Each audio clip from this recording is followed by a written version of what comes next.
Tolonglah nak makanan. Kenapa dah tak lama?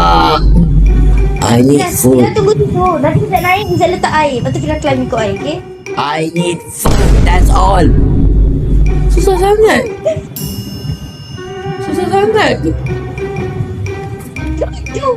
Izzat tak ada food. Ya Allah. La ilaha illallah, kita nak dengar. Izzat kata tunggu kat bawah. Ya Allah.